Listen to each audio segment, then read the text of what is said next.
Welcome, everyone, to the Boiling Point Podcast. I am your host, the bad guy of podcasting, and your bad guy too, JD. And this is a very special episode. We have on a new guest. His name is Adam Szar, and he is a bail bondsman. And I saw him post in a Facebook group about some of the local judges here in the central Pennsylvania area and how some of the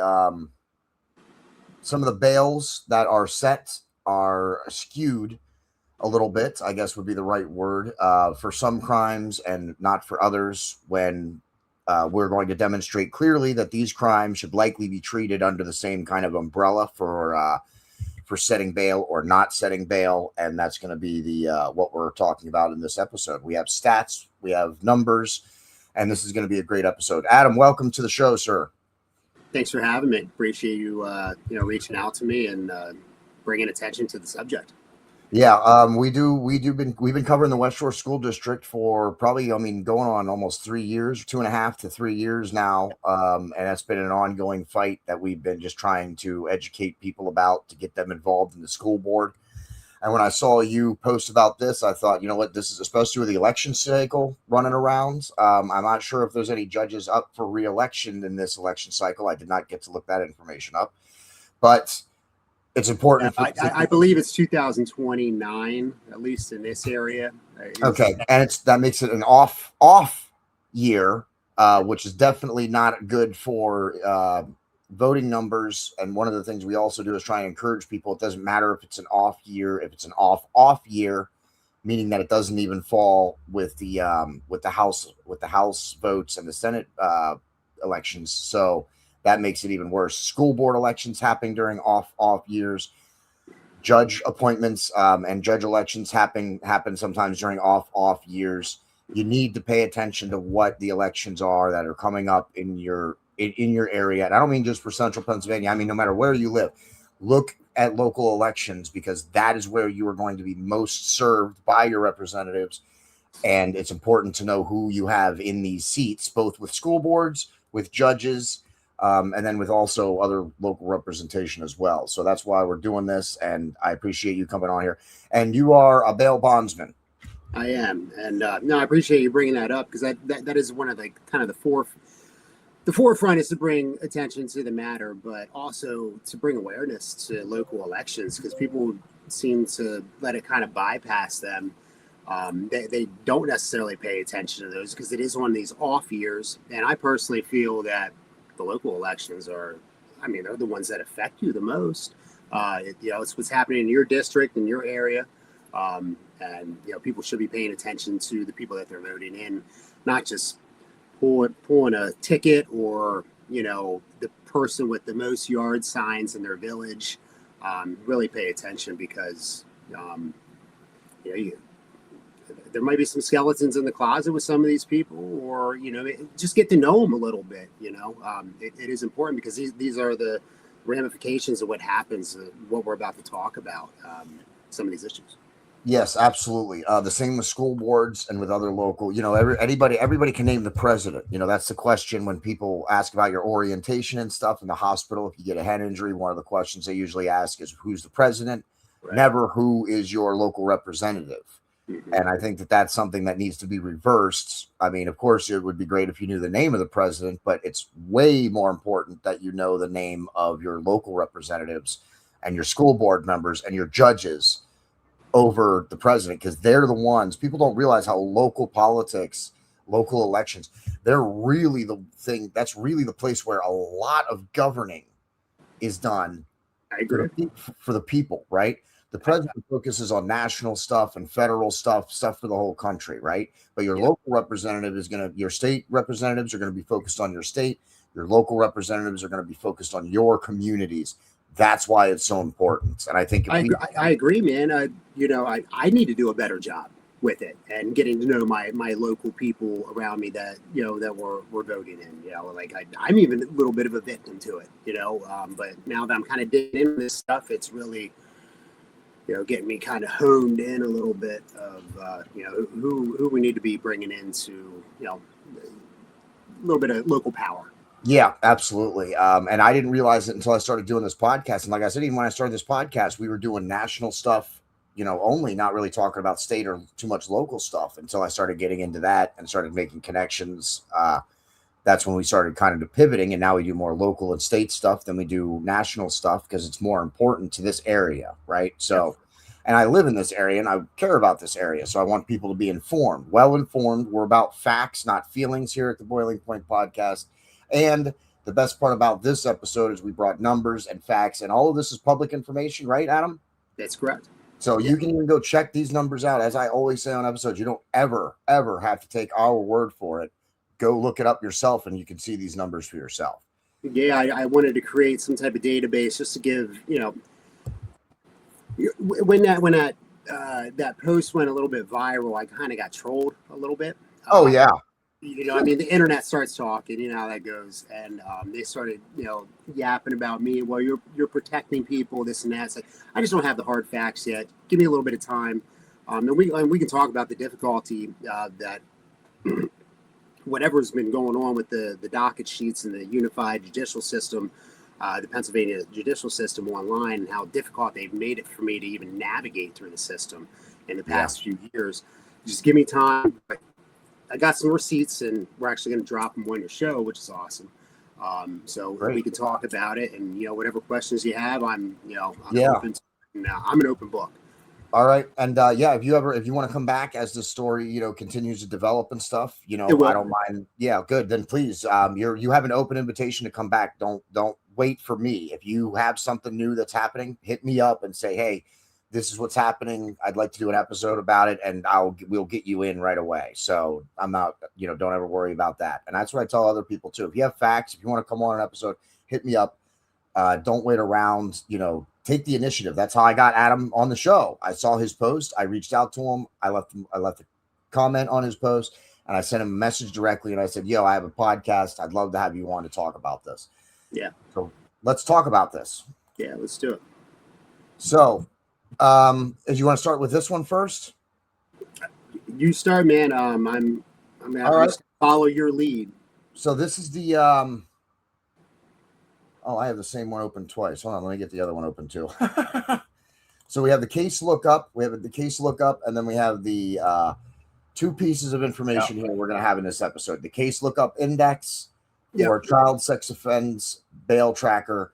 And then we also have, I believe you made this though, right? This looks like a report you made. Yeah, I made both of them. So basically what we're looking at here is, so if you can go back to this one here. Yeah. So it's just some numbers that it's from like March up until the end of July. There might be like one or two August cases at the very beginning.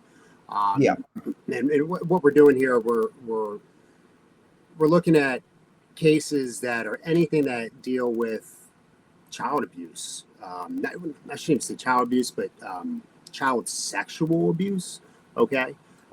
So CSAM, child sexual abuse material, child pornography, rape of child, indecent assault against a minor, all those types of cases kind of come into play with my numbers here. Now, the original fight here is CSAM, child sexual abuse material, and child pornography.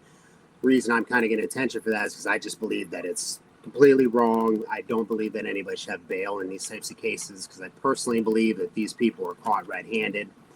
You caught a case, or you got caught red-handed with your hard drive, your computer, whatever it may be. I just personally believe that there should be some type of bail set.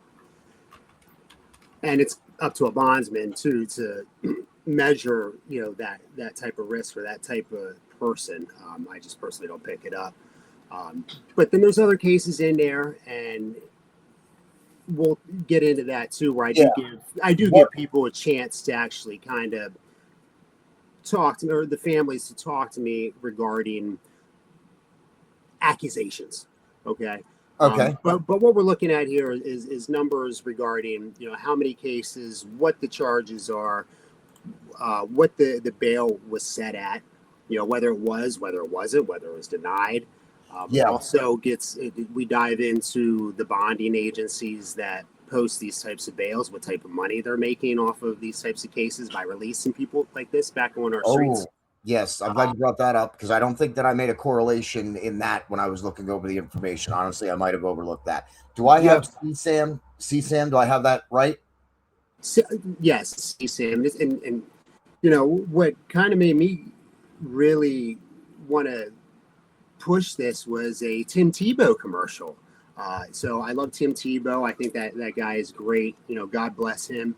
And he's been bringing that subject matter to the forefront. And I saw this commercial and I was like, man, I've been talking about this for years and I've been quiet about it because honestly, in my industry, man, like going up or talking about, you know, the judicial system or even judges and rulings, like, dude, it looks bad on me. It looks bad on my company if I would open my mouth. But you can only stay quiet for so long when there's something that you really, truly believe in and you see something that's just not aligning with you. So it just kind of cracked me. So I brought it up, and you know, thankfully, a lot of people, you know, feel the same way that I do, and I, you know, so God bless all them, and it made some waves, and here we are. Yeah, when the Lord speaks to you and wants you to do something, you don't really have a choice in the matter if you're listening. So absolutely, this is definitely something. That's why as soon as I saw your post, I was moved to message you right away. I messaged you. I don't even know what time it was, but let's get to the information here. So let's talk about just right here at the top, the first graph we're looking at here. Am I correct if I'm reading this right? You're saying almost 77% of these types of cases come out of Dauphin County? Yes. What in the blue everything is going on in Dauphin County? That's not. I couldn't tell. I couldn't tell. I mean, obviously a bigger population. You know, okay. There's definitely a bigger population in Dauphin County. I mean, we're dealing with the city. We're dealing with more mental health issues, I'm sure. You know, that's just crazy to me. 50 cases in Dauphin County, and then the next behind that is Cumberland at 9, which is why I probably wasn't even aware that this kind of thing was even happening because it's not. I'm in Cumberland County, so I'm not. Clearly, there's not as much happening in Cumberland County as there is in Dauphin County. But I just wanted to point out to everybody. Well, you know, I do want to add real quick that these numbers are actually really skewed. The reason is because, like going back to what I was just saying about navigation through the PA dockets, it's actually really hard to pull up this information, anything that's in the past.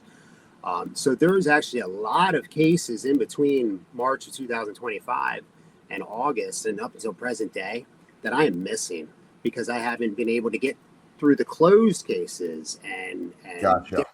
So I'm not going to get into technicalities of it, but I'm just going to say that there is a lot of stuff that is actually missing. And I'm a busy guy. I'm a father. Yeah. I work throughout the week. I only got so much time, and this is hours and hours and hours of work. Yes, it is. Finally get to, you know, be able to create this spreadsheet, but to give everybody an idea so they can kind of gather, okay, this is kind of where it's leading, and there is, you know, a law of averages. That is a thing. I would totally say that Dauphin County is just going to totally whoop ass in this disgusting matter. But I mean, I got a lot more work to do, and it's going to take me time. But you know, like discussing too, you know, I will give you updates and stuff, and we will definitely continue come back to it too. Absolutely, we will continue to help you track this and give you a platform to be able to showcase the information. So since you said that, this tracker contains 65 criminal cases. So as you just said, it's not necessarily all of these. What's the acronym? CSAM? CSAM. Yeah. Well, so I mean, again, this is CSAM, child sexual abuse material. Child pornography. Material, not rape of child, indecent assault against a minor, a decent sexual assault against a minor. Again, some of those cases, it could be accusational. You know, every case is a little bit different. I don't have access to police reports. And we're also, I want to point out to everybody before they start freaking out and we start getting, you know, a bunch of people into the comments only 15 minutes into this episode, this is not about like how the cases are heard or who's guilty or who's not guilty. This is about the charge and the bail set. That is what we are addressing. It's about the pattern. There's definitely a pattern that I'm seeing. And before we get into this, I'm very happy to report that my original post was actually incorrect. My assessment was a little bit incorrect. I don't know what it is. Maybe I'm just picking up my phone on certain days and I'm checking things out, and I'm just seeing this stuff, and I'm seeing this stuff. It just seems like, CSAM, child pornography, rape a child, all these people are being let go. Well, I've really dove into it, and I'm happy to report that more people are actually getting some type of bail. Not to the degree that I personally agree with. Yeah. Especially being a zero tolerance guy. Yeah, this is and we're going to point that out here in just a moment too. So as we get into this, there's how bail was set. So there's 3 types of bail: monetary, secured, unsecured, and of course bail denied. I don't think we need to hear about bail denied. I think that's pretty self-explanatory. But can you tell us the difference between a monetary or secured bond and an unsecured? All right. So a monetary bail would basically mean that you're going to have to either put up the entire amount to the courts as a family member, or even yourself if you are a defendant, if you can figure out a way to do that while incarcerated, or go through a bondsman. And then what we do, we put up that amount. The family will pay us a fee for our service. Okay. And then we post bail for them. They're released. Now they're under our supervision, and we see our way through the court process along with them and the family. Unsecured means that they're just walking out of the courtroom that night or that day, getting a court date set in the future. Bail denied is bail denied. Like, no. Yeah. You're not going anywhere. You are a threat to society. So I did not realize this, and so that's information that's new to me. So when they go to a bondsman, now if it's monetary or secured, if they have the money, they can put up the money themselves. They don't need a bondsman, right? I'm sorry, say that again. If someone has the money for the bail themselves, then they don't need a bondsman. Yeah, typically it doesn't roll that way. Maybe if it's like a really small bail, like let's say in the bail world, anywhere between $1,000 to $5,000 is a small bail. Sometimes the family, they're just going to put up that money. And the reason they will is because when they put up that money to the courts will hold on to that as a collateral to make sure that the defendant shows up for court. Once the case is closed out, they show up for all their court cases, the money will actually come back. So yes. If somebody's actually pretty smart with their money, they'll understand, like, all right, cool, I trust my family member. The money comes back to them versus going through a bondsman. This is a for-profit company. It is, we have to make money. It's a business. It's a service fee. So it is not that depending on the history, depending on the county, it's anywhere between 5 to 10%. So okay, that is for the bondsman to, That's for the bondsman, yeah. That's what you and Uncle Sam. It's not all us. Yeah. You collect. You were just saying 5 to 10% of what you're putting up. Is that right? Correct. Okay, sorry, I got that right. Yeah. I'm learning about this too. I thought I knew more than I did when I started looking over your information. So we do take on risk if they would happen to miss court, and for whatever reason, my fugitive recovery team, aka the bounty hunters, if they reason within 90 days they cannot find or locate the defendant, well, we're in the hole and we got to pay the court some money, or the person that signs a contract that agrees to take on the liability. Okay, now this is where I got some questions before we get into the numbers. I want to stay on this for a minute because, like I said, it's very educational right now. So you said monetary or secured. The money is an agreement that you're going to come back to court and see this through so that you can get your money back. Mm-hmm. It's a way to let people out, but ensure that they're going to actually come back. But you said, and maybe I don't know if you misspoke or maybe I misheard you, but you said when you put up the money though that they're kind of under your supervision or under your Yeah. do you do that when you put up money for somebody? Do you try and keep tabs on them then, or and All you the try time. Oh yeah. So I personally, what I do, I have everybody check in on Fridays. That is my check-in day. Friday, I wake up, my phone is and I'm getting back to all my clients and all my people. Yes, I keep them on some type of check-in schedule. Does everybody remember on Friday? Not necessarily. They'll get a hold of me on Saturday sometime. You know, you yeah, know, I have a log on a computer that will give me a red flag, but I give people some time. I'm a pretty easygoing bail bondsman, and I understand people are busy. I'm busy too. Sometimes things, they go right past me, for a few days until I sit down on the computer. Like, oh well, what's yeah, Johnny doing today? yeah.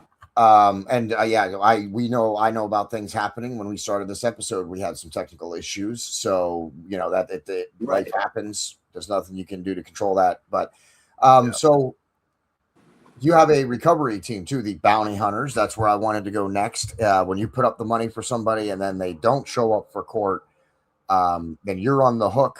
You're not getting that money back until you recover that person. Is that how that works? That's why the bounty hunter system is set up. They're Yeah. going after the perpetrator or suspect and to bring him back to the court system so you can get your money back. Correct. Well, so how it actually works, I don't actually. So let's say it was a $75,000 bail. Okay.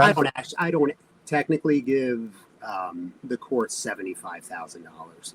I give them my power of attorney, and it's a slip. It's called a power of attorney slip, and there's monetary amounts attached to it. So it's as good as cash to the courts. Yeah. If something goes disarray, I will have to actually sign that check, put up the money. Knock on wood, that doesn't happen. I'm picky and choosy with people. And I like to do a deep dive interview with the family members so that doesn't happen. But do I get fooled sometimes? Sure, it's happened. Do we have to send them out? Yeah, it happens. So now, do you have some time after, let's say they missed their court date or whatever? How, are you immediately on the hook for the money as soon as they miss court, or is there a time period or a time frame? 90 days.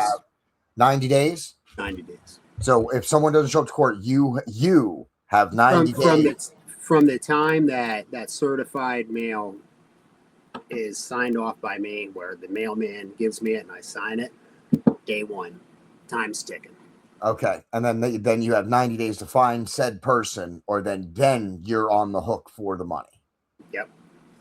Okay, so obviously when you do need to use the bounty hunter team, it's important that they are effective at their job so that you're not on the hook for all that money. Yep. All right. So now that we got some more information out of the way, let's go back to the numbers here. Now that we've got the differences between the bails. So the judges who set bail here, another kind of not quite as much, but a little bit more skewed numbers, especially towards one specific judge. Is there anything that you want to point out on this part of it, or? Sure. I mean, we see Rebecca Marjoram at the top, 12 cases. I want to add that 7 came to her in one night. I think it was 7 or 8, maybe probably 7.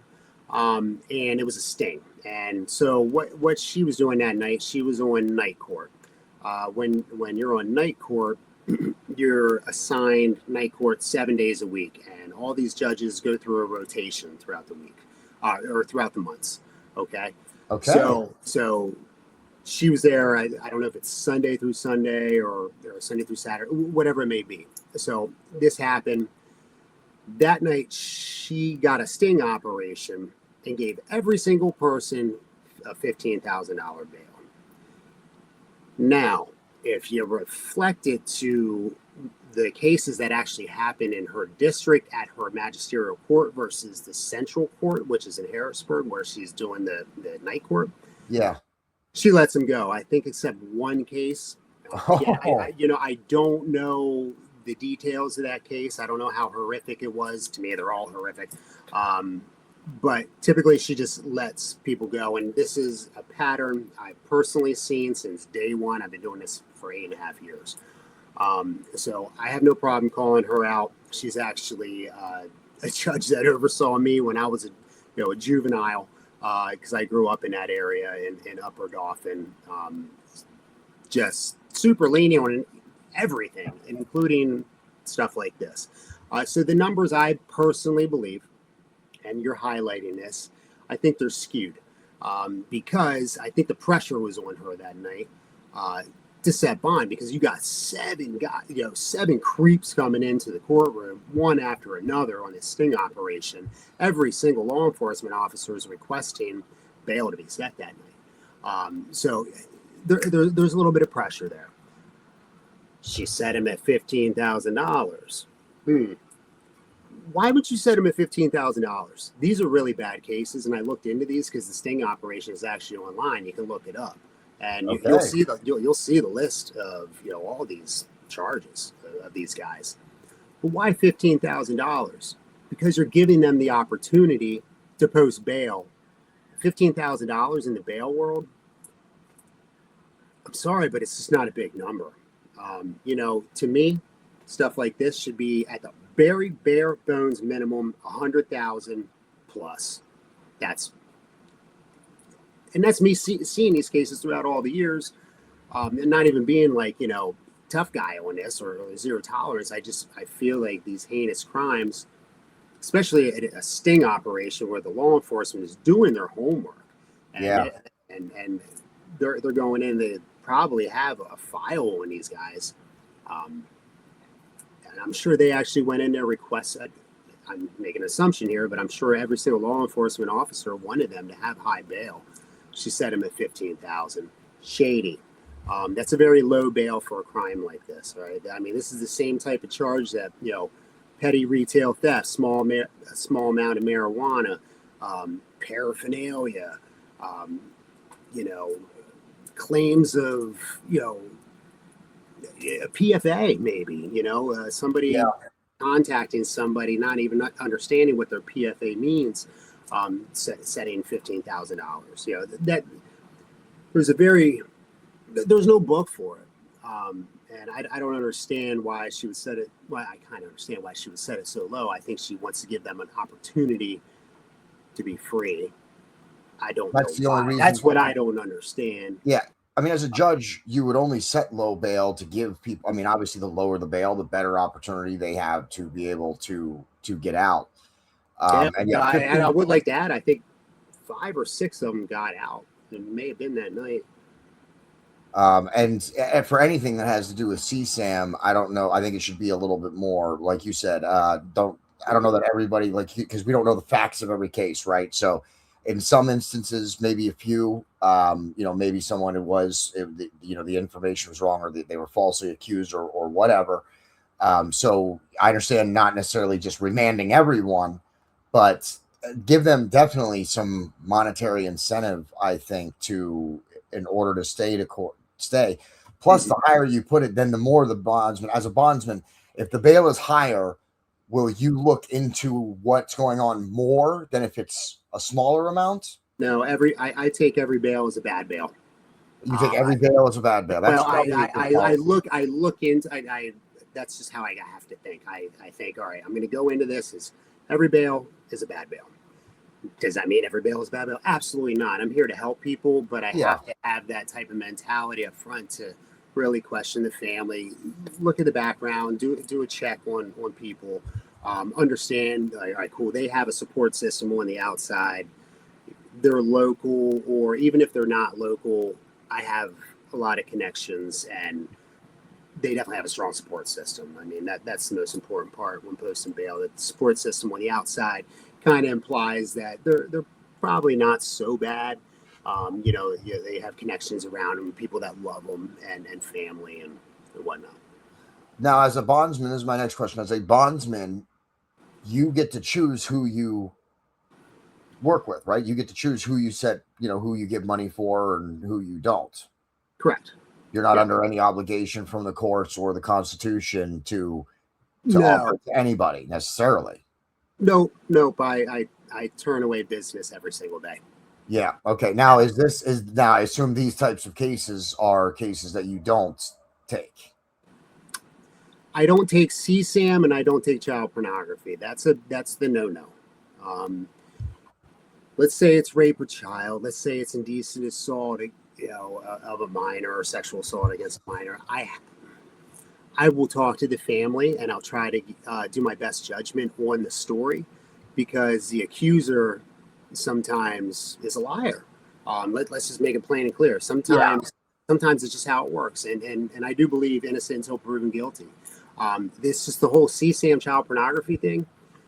You're caught. Your phone, your hard drive, whatever it is, wherever you're looking at this stuff, you have been caught.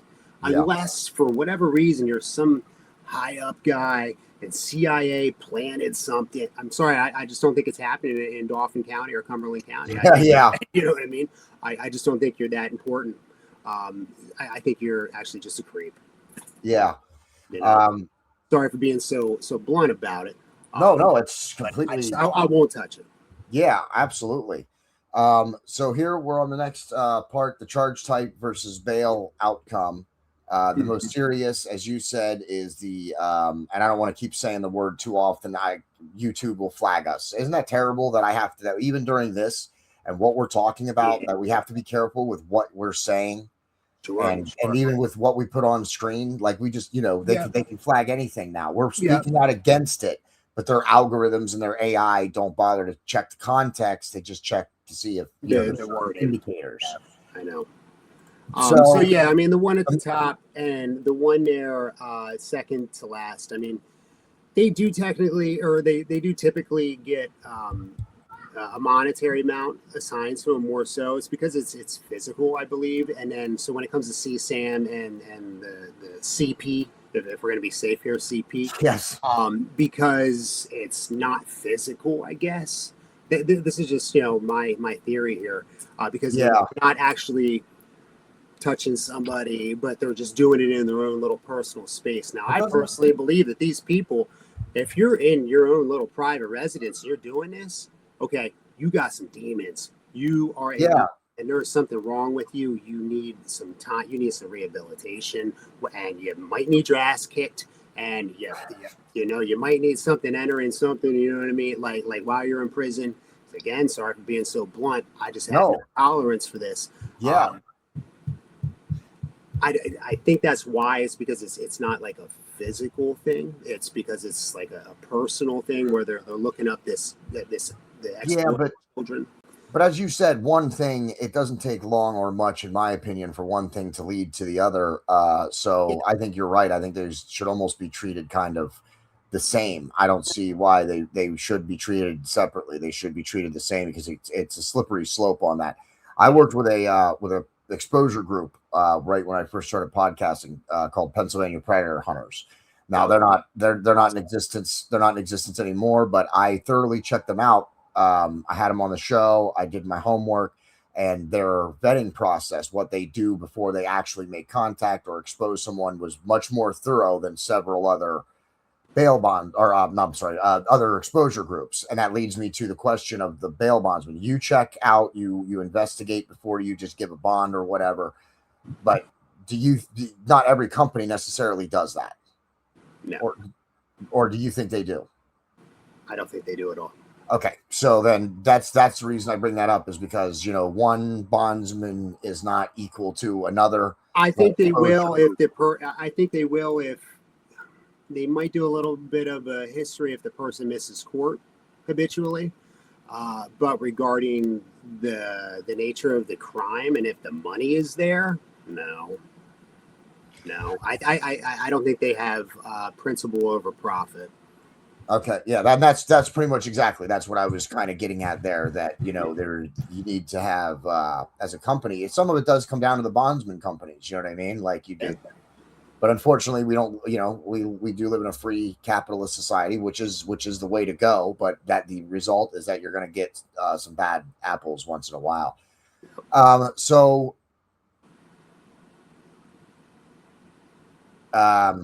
I'm sorry. This graph, the charge type versus bail outcome. So yeah, I mean, yeah, what it's showing is basically, how many cases and how many were set monetary versus not. And again, most, if it's physical, they are, or bail denied. But you will see later down at, well, it even says here, CSAM child pornography cases received unsecured 33% of the time, which is more than double the rate than the other ones. Yeah, that's what I want. This is my battle here. This is my fight. This is something that I'm personally seeing, and I don't understand it. I think it needs to be treated, just as bad as child trafficking and all these other nasty, heinous, disgusting crimes. Yeah.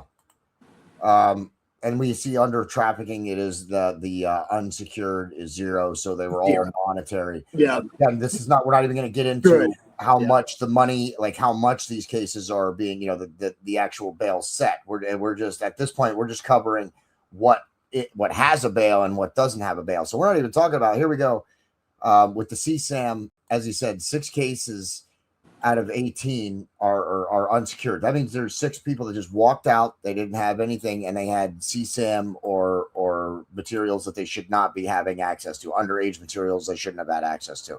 Yeah, 6 unsecured out of 18. These numbers look small because we are in a small area. We have small counties compared to like a New York or a Philadelphia or something like that. That's still a lot. 6 is a lot out of the numbers that we're talking about here. Yeah. So I just wanted to make sure people were aware of that and saw that it is small numbers, but it's. I mean, the ratio is bad. It teeter-tots on the lower side of what was set for bail, but like, why doesn't it just go this way? Yeah, that's what. Yeah, 6 is a lot for that type of thing. Yeah, that's what I wanted to bring up to people. That 6 is still a lot because you're talking. It's not about that. Oh, it's not only 6. It's that out of the numbers, 6 got to just walk right out without even monetary. So, all right. So here we got. Now we are going to talk about the bondsman. I forgot we had this down at the bottom here. So here we have the bondsman who posted bail. Now these numbers are specifically for these charges, correct? Or is this just for? This is just kind of in general with. Oh, so it is in general. Okay, very good. So, well, anything that deals with any type of abuse against a child.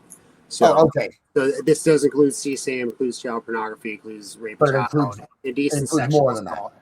Yes, yeah, gotcha. And there's a slew of other charges that are attached to it. And usually these dockets are a page or 2 deep with just charges. But yeah, what I wanted to do here, I just kind of wanted to bring light to there's other people involved. There's judges, in my opinion, that are making bad judgment calls for whatever reason. I don't get it. But some aren't, and a lot aren't actually. A lot are awesome, and we can talk about those judges too, which I praise, and I think they're just great. But there's guys that are making a fortune off of these cases, and it goes beyond a lawyer. I didn't have I didn't create a spreadsheet with lawyers attached, just because I'm not.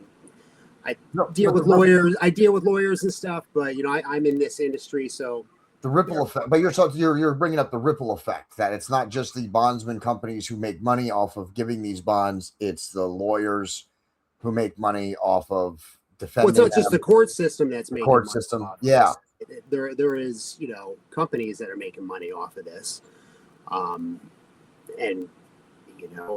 I worked with one of these companies before, and man, yeah. I hate to say it, but loved when these cases came across the desk. Wait to see what the judgment was. Like, all right, cool, we're going out. We're going to get this one. That was years ago. But yeah, here's some numbers here for you. Kind of gives you an idea of people that are making a fortune.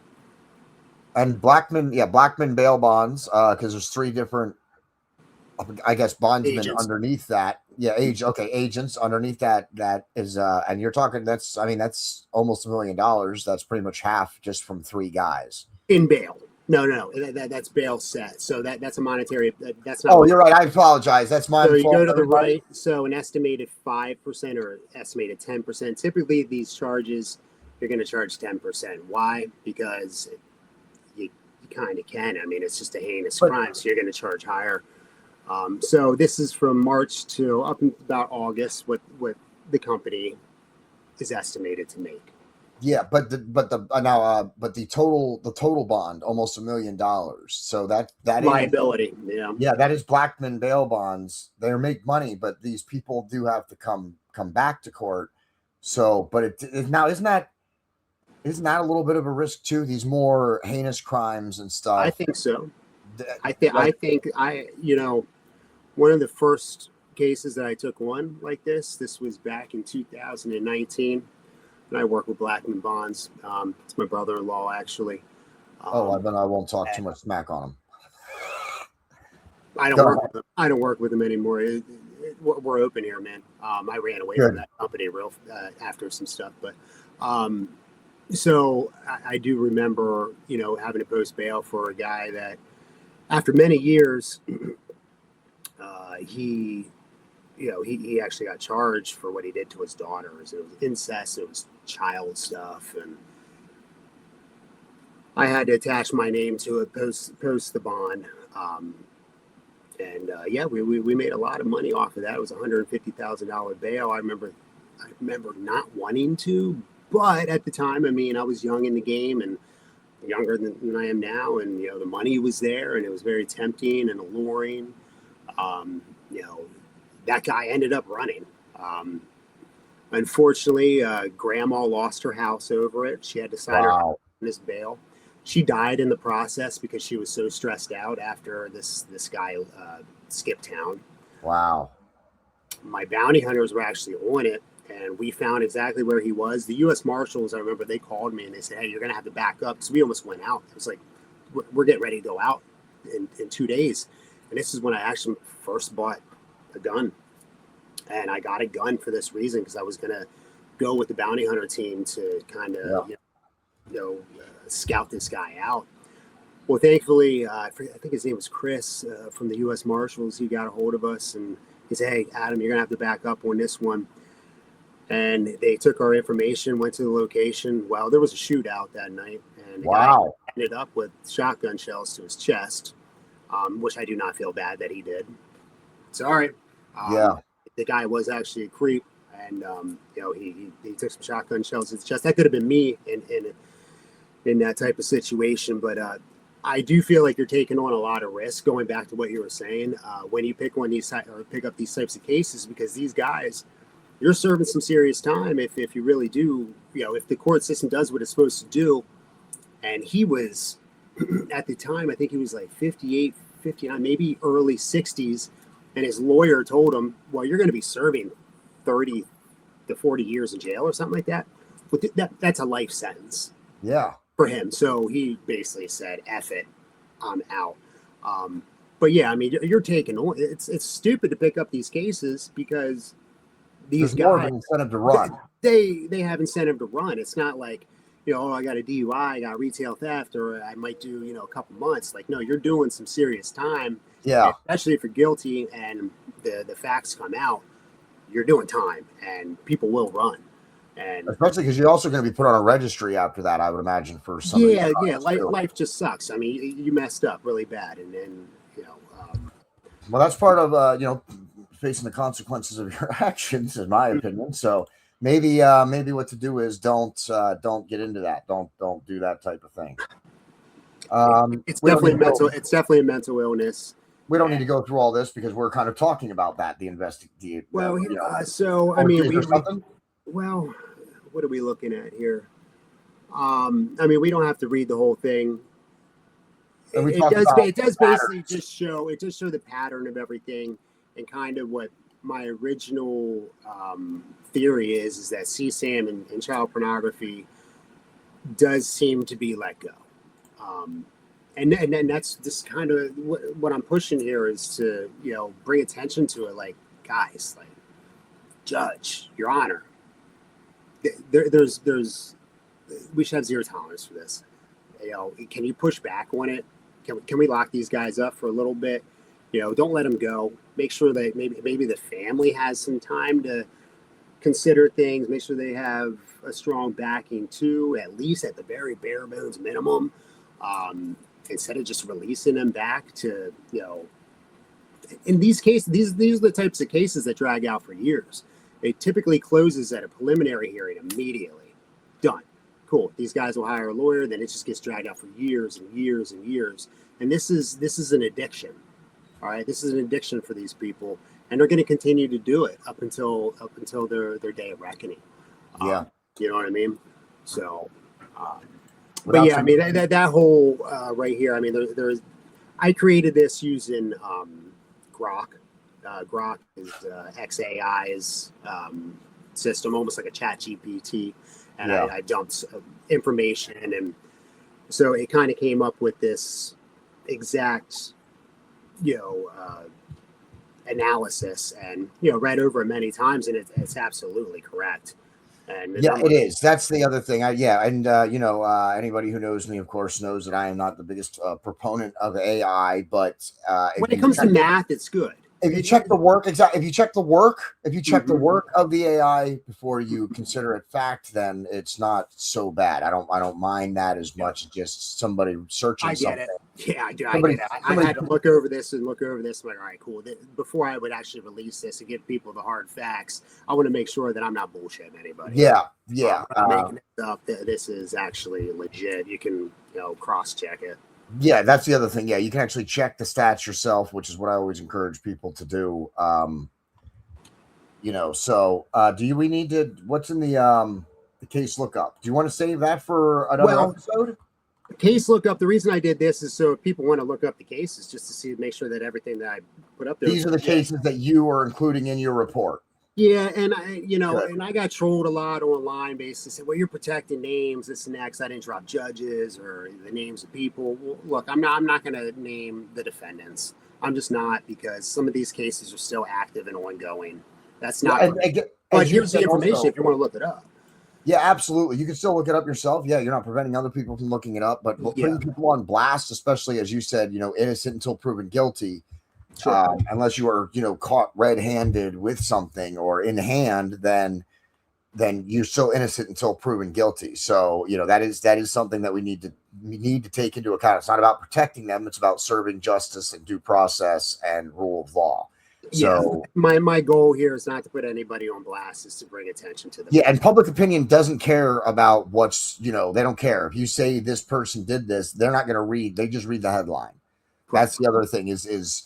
You put the headline out there, that's all they read. And when you print the retraction, no one cares. So you do have to weigh that, what do you release? Who do you? It is kind of funny. I mean, that post went viral, that got shared. And then, it was Harrisburg 100 that shared that. And it got your attention too, I'm sure, right? It was the Harrisburg 100. No, I think it was in a group, actually. Oh, was it? Okay. Yeah. Cool. Yeah. So, I mean, it went every single angle. Cool. Awesome. Well, I mean, they shared my documentation here. Crickets. Nobody wants to dig. Nobody wants to actually look. They just like the headline. Well, that's intriguing. That's keyboard warriors. Provocative, or that's kind of crazy. And here people are talking. Let me keyboard warrior myself. Yep.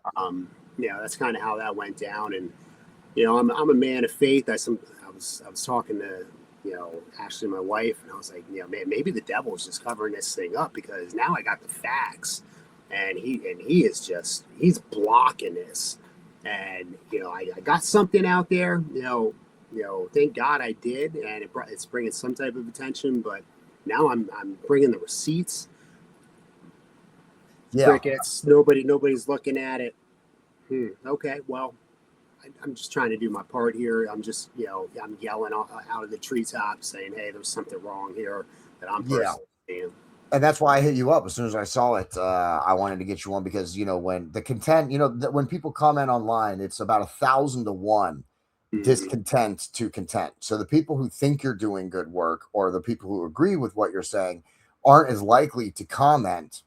They'll just hit that like button or whatever and keep scrolling, because people, you're doing it, they support it, but they don't want to get involved. They don't want to comment or whatever. It's the people who disagree with you. Those are the people who are the keyboard warriors, who think that by leaving a comment or telling you, calling you names or insulting you, is somehow going to pull you off this. Pedo protector. I was calling it pedo protector. Yeah. Yeah. And it's just ridiculous. Yeah, it's Right. just ridiculous. I mean, I just had somebody Google AI me. They looked up they Google AI'd a thing that I had posted, and they were like, it's like, oh, nope, that's not right. And I was like, I knew someone was going to do it.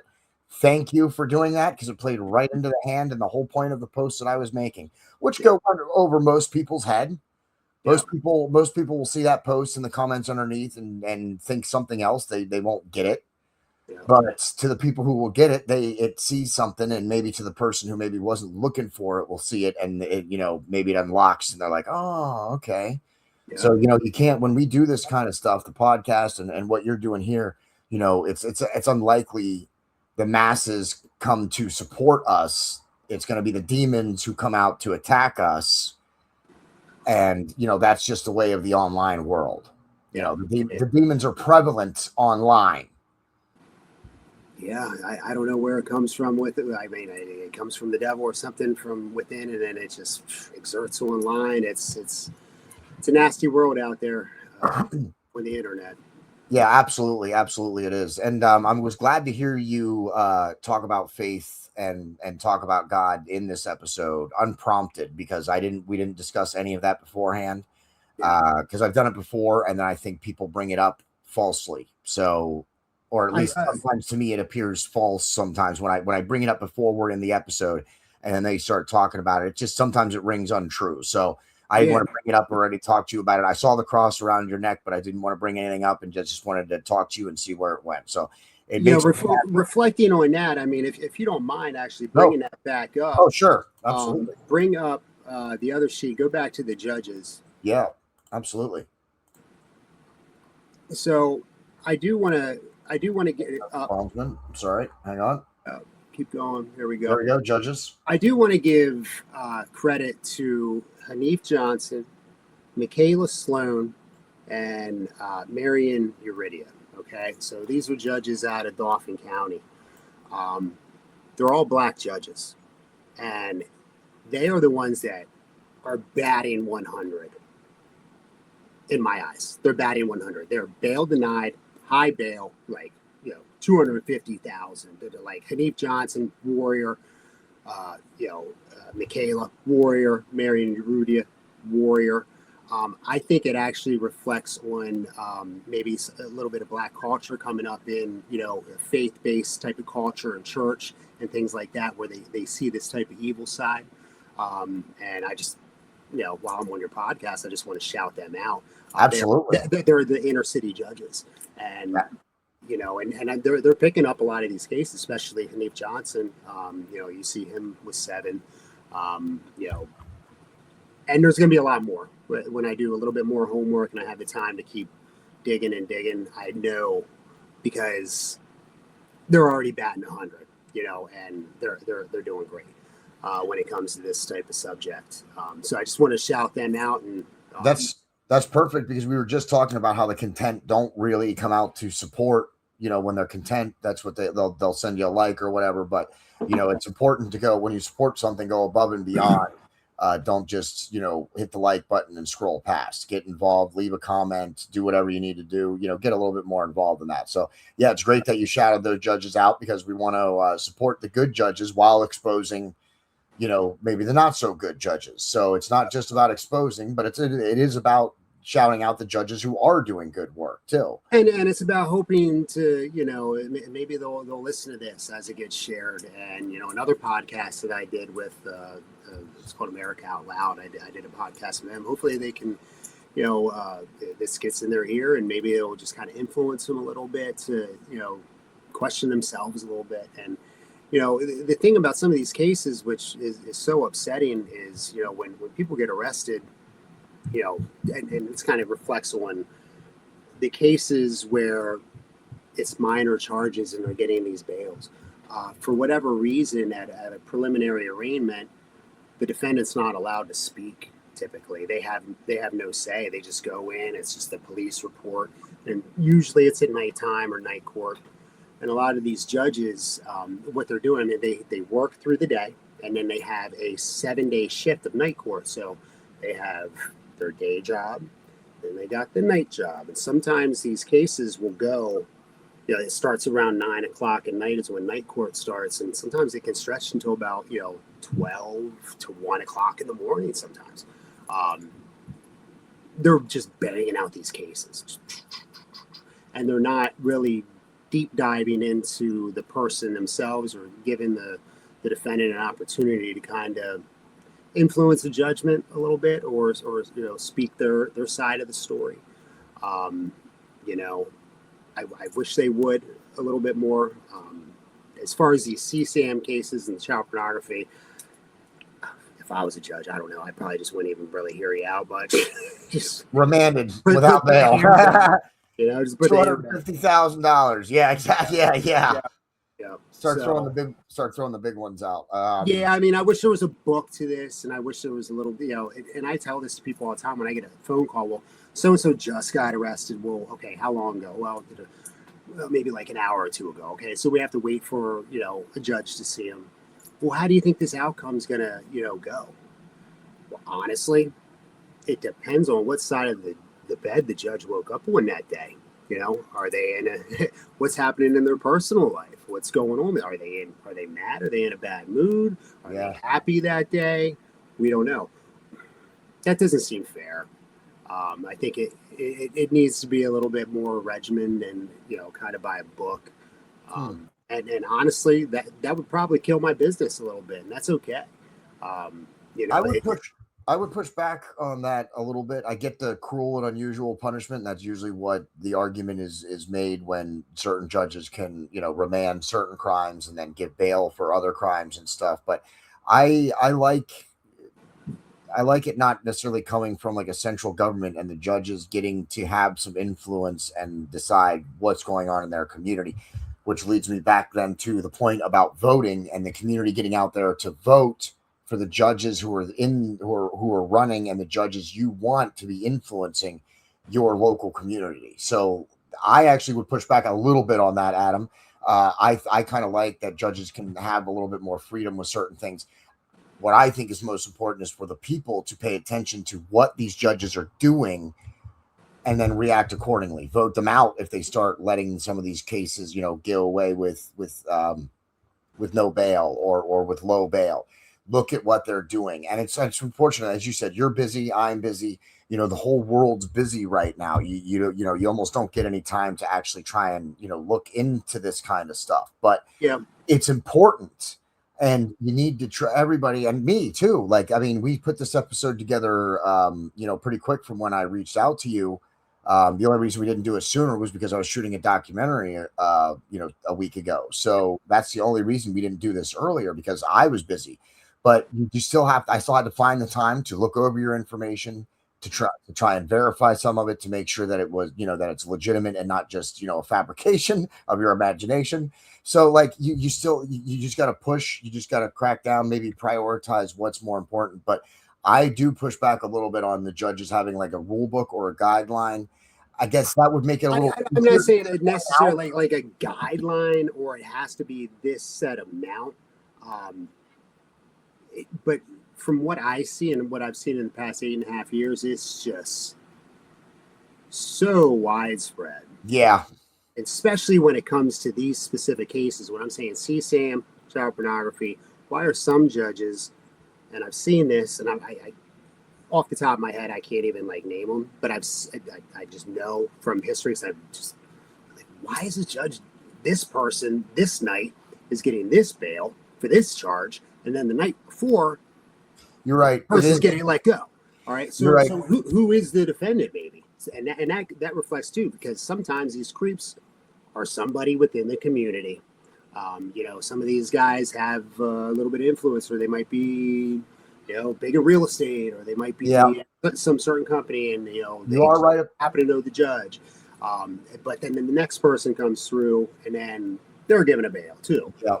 So when I say a guideline, we just need to make more sense of it, I guess. Yeah, and I think you make a great counter argument to that point, though, about how it depends on the judge's mood, or maybe if he's influential or not, or maybe there's so many factors right now that could come into why a judge would or would not grant bail and the amount.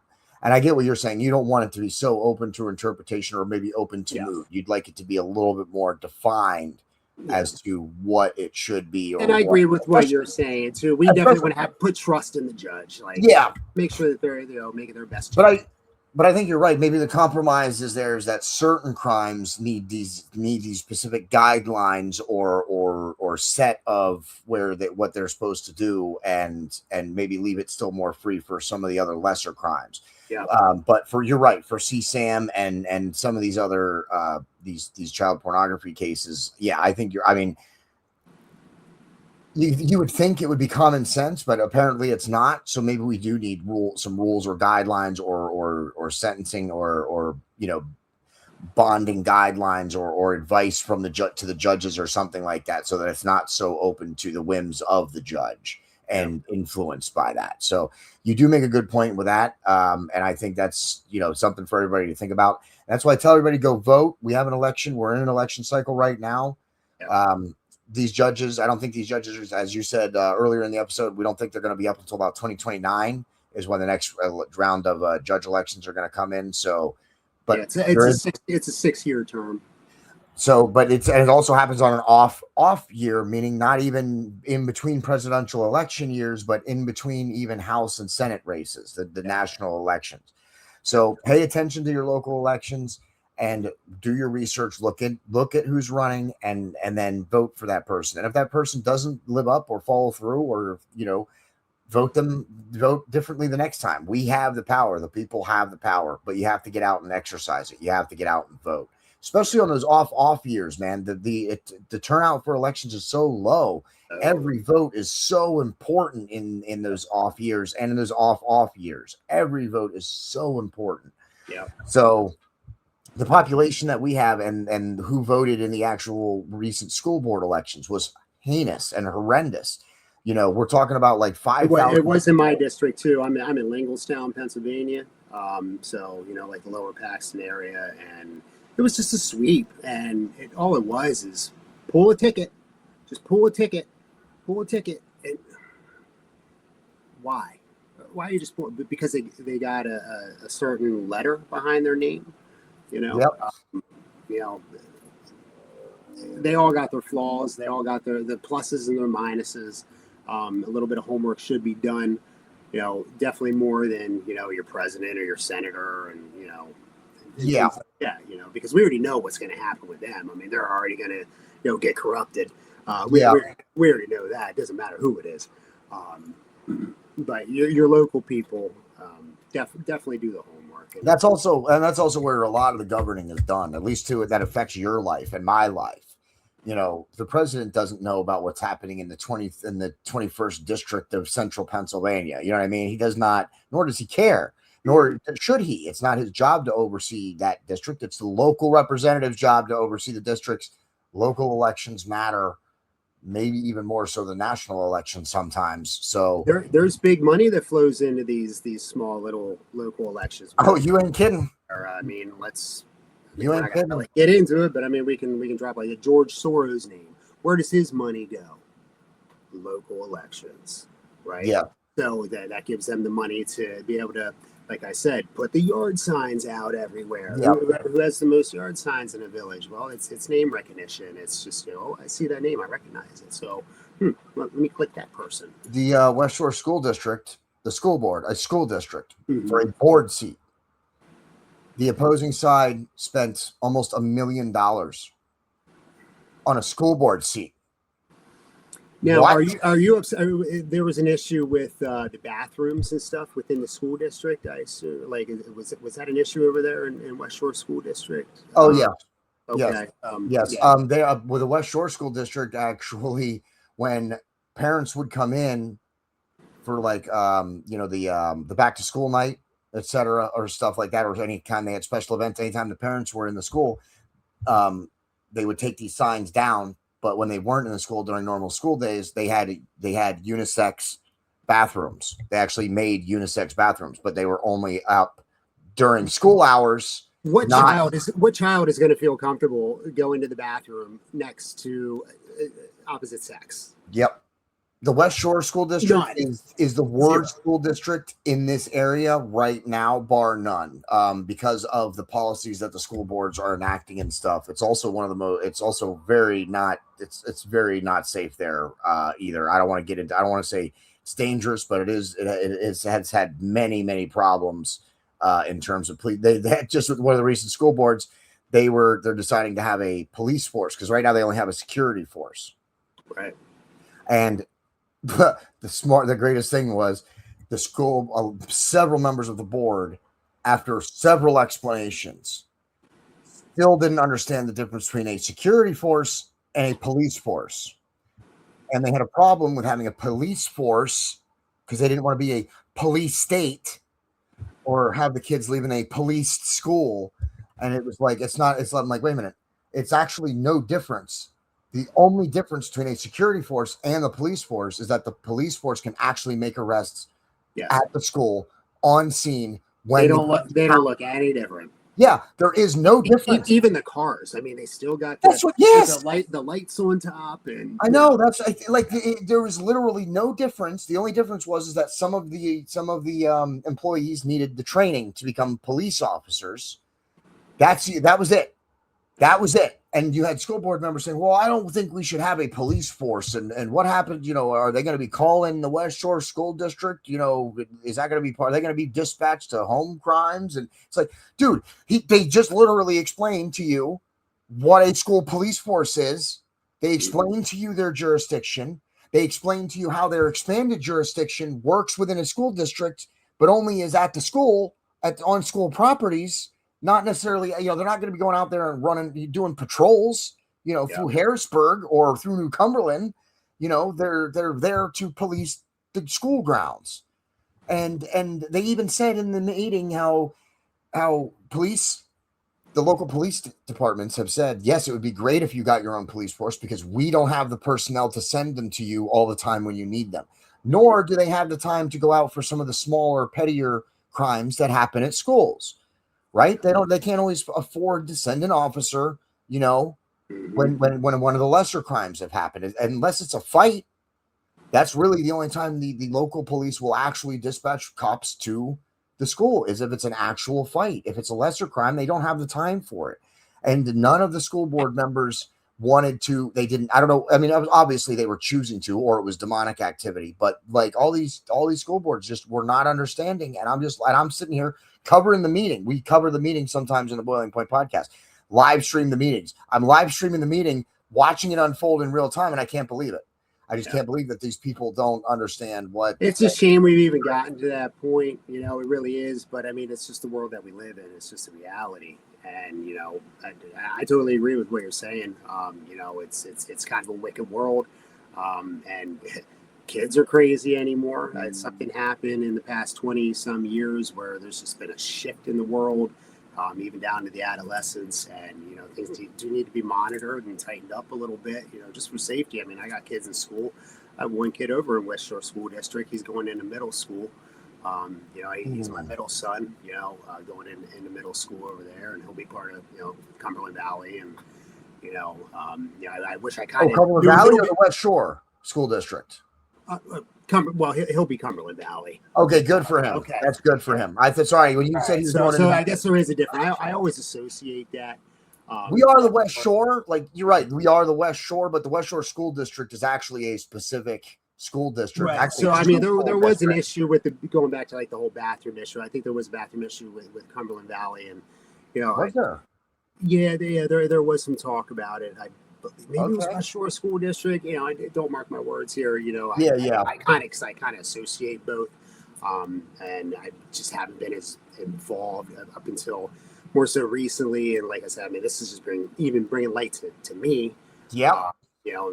I'm kind of being more attentive to everything, and wanting to be a little bit more involved, or at least be a voice. So, yeah, we what happened was that Christians and conservatives, we got, the world was going good and we got comfortable. And while we weren't looking, the forces of evil and the demons came in the back door while we weren't looking. And now we got to try and root them back out. Sure. So you're absolutely, yeah, yeah, absolutely. Absolutely. And that's what we're going to continue to do here at the Boiling Point Podcast. I want to thank you, Adam, for coming on the episode. And definitely you have an open invitation to come back as things progress. Like I said, don't wait for me to reach out to you. If something's going on and you want to get it out there, all you have to do is send me a message at this point. Now that we've met and we've done an episode, just reach out. Next time we have you on, I'd like to do a live episode. So maybe we can get a couple of viewers tuning in and a couple of people leaving comments and stuff while we're doing the episode. Maybe even take some questions. So look for that on the next episode, and I'll reach out to Adam after we close this out and maybe schedule one for September or October here and get him on again. Yeah, man. Well, congrats with everything, and I wish you the best with everything that you're doing. So, good for you, and I hope it goes places, and it just keeps spreading the good word. Well, we're over 1,000 followers on Facebook, and things are, we're, like I said, as we move to local, things have really gotten a lot better, especially we get local support from people. It's better local because you can meet people that are local, and then, they'll support you with, like us, like right now, we're the perfect example. You're a local person who's focusing on a local issue, something you want changed. We're focusing on local issues. We can give you that platform to get your message out there. That's why we're doing it. That's why we're here. So please hit that like button, hit that share button, leave us a comment for Adam, and we could be happy to ask him on the next episode. I'm going to do some plugs now. Marcus Frederiksen plays us in and out of every episode here on the Boiling Point Podcast. Make sure you please go check him out, reverbnation.com/Marcus Frederiksen. Rest in peace, brother. We're going to keep sharing your music out there. It's not going to die anytime soon. Go share out, go to listen to his songs and share out your favorite song and tag us in it. I've been really trying to get some people to listen to his music, share it out, and then tag us when you do. So please do that. That would be really great. I'd really love to start seeing people share his music out. Of course, the storefront, bonfire.com/store/the Boiling Point Podcast. Pick up. We have so many different designs. We have so much different apparel. We have backpacks. We have duffel bags. We have hip bags. We have so much stuff on the storefront. Please go check it out and pick some stuff up that we get the profits from that. All right, everybody, we get the profits. So it's not like we're not just sharing it to have stuff out there. We do make a little bit of money off the storefront. Plus, we always appreciate the support of seeing people out and taking pictures and stuff with our logo and stuff on it. So we have so much stuff on the storefront. Please go check that out. Adam is not a podcaster or a content producer, so it's weird not immediately shifting to shout out his channels and all his stuff. But since he doesn't have any, we don't need to do that part.